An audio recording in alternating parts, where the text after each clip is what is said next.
Sri Gurubhyo Namaha Harihi Om Jai Shri Ram. Welcome to our next episode in our complete reading of Srimad Valmiki Ramayana. In the previous episode, we saw how Ravana's sons Devantaka, Narantaka, and Ajikaya, and even his close ministers Mahodara, Mahaparshva, all of them they come into the war and all of them die. Ravana, in the interim, asks for the security of all the gates of Lanka to be enhanced. Rakshasas are in that work, and then Ravana gets the news that his sons are dead and he really is woebegone. And while he's weeping and while he's very, very sad, Indrajit comes to him and he says, I'll go, I'll defeat them. I have already defeated them once. I'll go there again. I'll defeat them once again. So you don't worry much about them. Saying this, Indrajit again comes out for battle. Ravana also says, nobody can defeat you. You have already defeated Devendra. So defeating this SriRama, Lakshmana, it's not a tough job for you. You go ahead. Saying this, Ravana sends Indrajit out for the battle. Now Indrajit, as he comes out for the battle,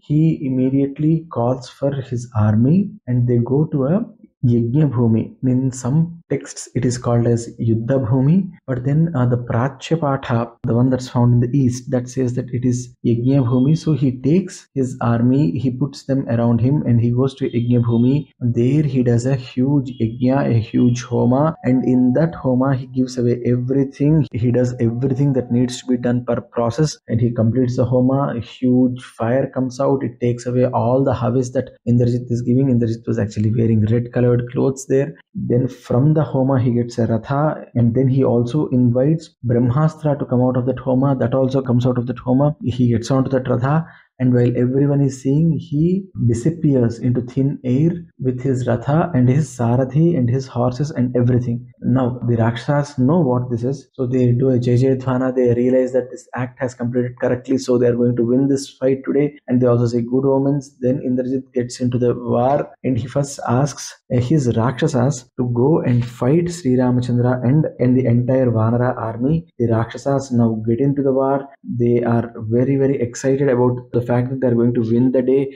so they give their everything to defeat the Vanaras. The Vanaras also resist. They resist hugely. This Indrajit, who is not seen to anyone, but his voice is heard, he keeps encouraging Rakshasas. Oh Rakshasas, go, take your revenge. This is your time. Go fight. He keeps encouraging the Rakshasas. The Rakshasas are really, really excited and they keep fighting tooth and nail with the Vanaras. The Vanaras are also giving them back in the same way, and here Indrajit starts using arrows, Nalika, Naracha, and then from thin air he is producing huge maces, musalas, and he is cutting the Vanaras into two. And the Vanaras also throwing their hillocks, trees, but then they are now matched to Indrajit, who is raining arrows on them, both physically and metaphorically. With this, a lot of Vanaras are dying, and the Vanaras are actually now losing hope slowly, because one arrow of Indrajit was killing 9, 5, 7 like this. It was killing Vanaras. With one arrow he was killing so many people.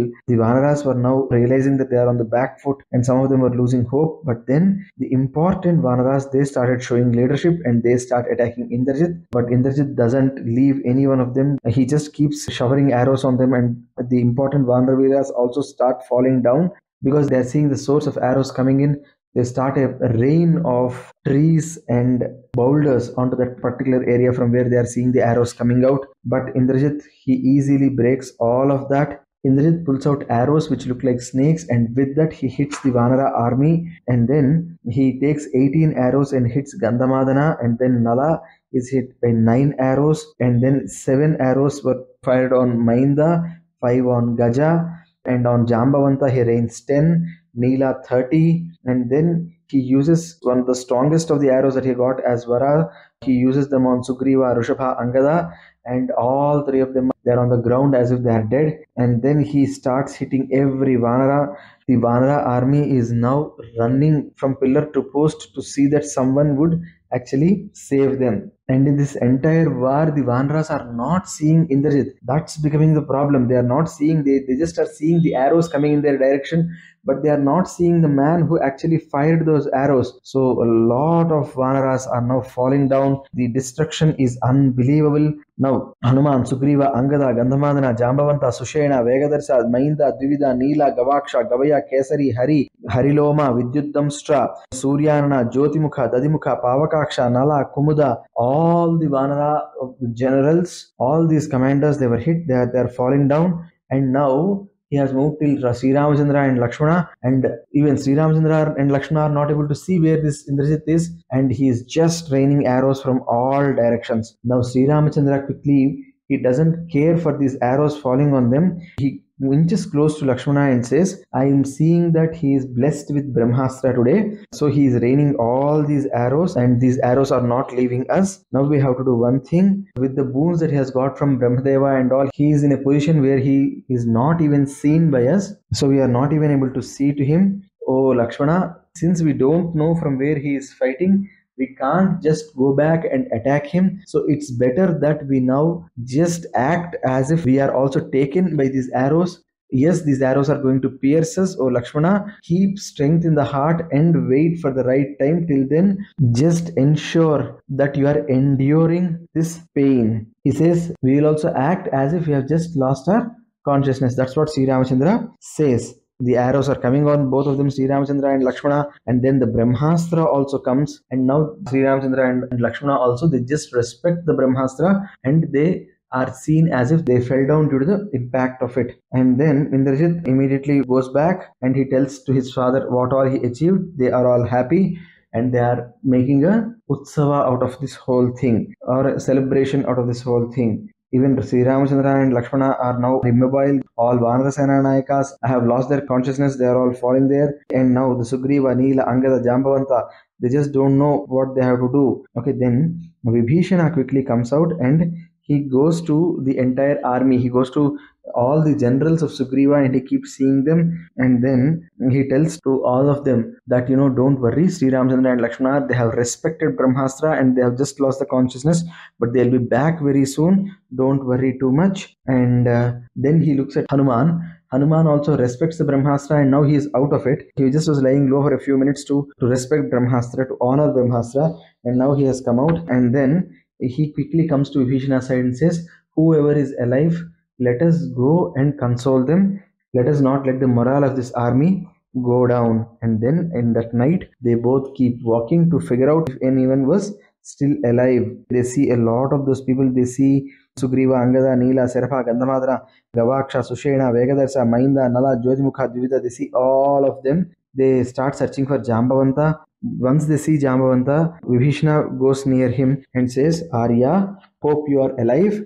Hope these arrows have not taken the life away from you. Jambavanta is in great pain. He is quite old, and he says, Oh Vibhishana, I am recognizing you by your kanthaswara, by your voice. I am recognizing you because my body was hit by a number of arrows. I am not even able to open my eyes and see you. Oh Vibhishana, is Hanuman there? Is Hanuman alive? Vibhishana says, why are you not asking about Sri Ramachandra and Lakshmana? Why are you asking about Hanuman? Oh Pujya, why are you having so much of love towards Swami Hanuman?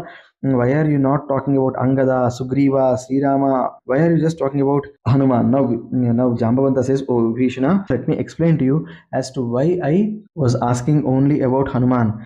See, if Hanuman is alive, then even if the entire army is killed, the entire army is not killed. He can get them back. But if Hanuman is not there, if something happens to his life, the entire living army also dies. Dharate marutistata maruta pratimo yadi vaisvanara samo virye jivitasa tato bhavet. So he is as quick as air, and his warrior skills, he is equivalent to Agni Deva only. And so if he is alive, all of us will become alive. Then Hanuman quickly goes, because they both are coming together, right? Vibhishana and Hanuman are coming together. So Hanuman quickly moves and touches the feet of Jambavanta. Then Jambavanta says, Oh Vanaras Shrestha, wake up. Now you have to go and save this entire Vanaras. This is the time for you to show who you are. Now you quickly travel over the sea and go till Himavat Parvata. There you would be seeing Kailasa Sikhara. You will be seeing two big mountains. One is Rishabha Parvata and the other is Kailas Sikhara. Between them, you would be seeing a beautiful mountain which has got a lot of herbs, and from there in that mountain you have got to get me four important herbs: Mrita Sanjivani, Visalya Karani, Suvarna Karani, Sandhana Karani. Mrita Sanjivanim Chaiva, Visalya Karanim api, Suvarna Karanim Chaiva, Sandhanim cha Mahaushadhim. So get Mrita Sanjivani, Visalya Karani, Suvarna Karani and Sandhana Karani. Bring them very quickly. That way you will be able to save this entire army. So Hanuman does not waste time. He quickly goes there. Again, a lot of description is given as to how he flies, how a mountain there actually bites dust and all. But then I'm not going into those details. Hanuman quickly flies. He goes to the north. He goes to the Himalayas. And there he sees few things. He sees a number of waterfalls, guhas, jalapravahas and all. And there he sees Kailasa Parvata, and he sees different ashramas over there. He sees Brahmadeva's house, Kailasa, Indragriha, Rudra Vilasa, the place where Rudra actually uses his arrows, where he practices his arrows, the place where Haigriva is worshipped, and the place where Rudra actually takes away one of the heads of Brahma. So we all know, right? Brahma had 5 heads before. Mahadeva takes away one of those heads. And here he is searching. He is seeing the place where Brahmadeva has gifted Vajrayudha to Indra. From there he says Kubera's house to make Chaya Devi happy. Vishwakarma reduces the energy of Surya Deva. He sees all that, and then he sees a mountain that has got all these herbs, and those herbs are glowing. So he goes near there. As he nears that mountain, all these aushadhis, all these herbs which are till now very brilliantly lighting themselves and all of that stops suddenly. So Hanuman realizes, and he searches for those. He was not able to figure out where those aushadhis are. He realizes that he's running out of time, and he quickly takes the whole mountain, and he quickly flies back to the place where Sri Ramachandra is, as if he is like Garutmanta. So he goes there with such a speed. As the Vanaras see that Hanuman has brought the mountain, they all make a huge noise. Hanuman reciprocates the noise. He asks the people to go into one direction, and then he places that mountain over there. The moment the Mahaushadhi smell has filled the air, SriRama, Lakshmana,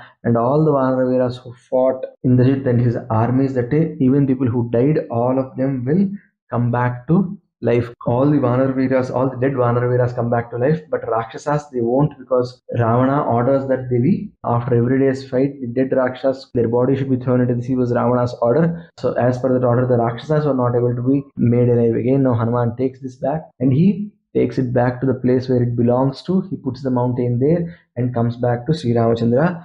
All these things were done in a single moment. That's the speed of Swami Hanuman. Now what happens next? What does Sri Ramachandra order the Vanaras to do? That's something for us to see in our next episode. Sarve bhavantu sukhiनः sarve santu niramaya sarve bhadraणि पश्यन्तु मा कश्चित् दुःखभाग् भवेत् सर्वं हृदि सास्मरास्वां चरणारविन्दार्पणमस्तु स्वस्ति. जय श्री राम.